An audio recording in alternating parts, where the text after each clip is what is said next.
బంగాళాఖాతంలో కొనసాగుతున్న ఉపరితల ఆవర్తన ద్రోణి ప్రభావంతో తెలుగు రాష్ట్రాల్లో మరో 3 రోజుల పాటు విస్తారంగా వర్షాలు కురుస్తాయని వాతావరణ శాఖ అలర్ట్ జారీ చేసింది.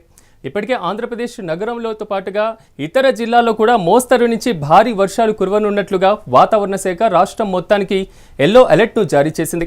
ఈ నేపథ్యంలో హైదరాబాద్, రంగారెడ్డి, సంగారెడ్డి, మేడ్చల్, మల్కాజిగిరి, మహబూబ్ నగర్, వనపర్తి, నాగర్ కర్నూల్, నారాయణపేటతో పాటుగా ఖమ్మం, సూర్యాపేట, నల్గొండ, వరంగల్, మహబూబాబాద్, హనుమకొండ, జనగాం, సిద్దిపేట, యాదాద్రి భువనగిరి, వికారాబాద్, మెదక్, కామారెడ్డి జిల్లాల్లో అక్కడక్కడ ఉరుములు, మెరుపులతో కూడిన తేలికపాటి నుంచి ఓ మోస్తరు వర్షాలు కురిసే అవకాశం ఉందని వాతావరణ శాఖ అధికారులు తెలిపారు.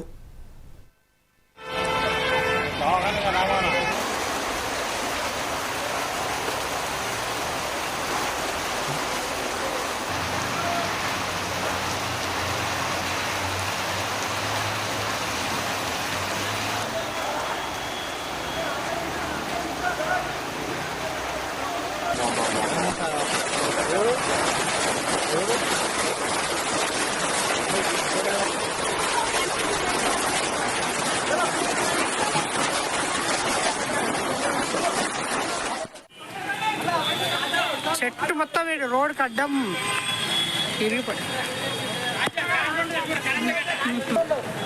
బండి మీద పడేది అప్పుడే. అది ఏమైనా అయిందా అన్న? బండికి ఏమైనా అయిందా? మంచి ఉన్నారా?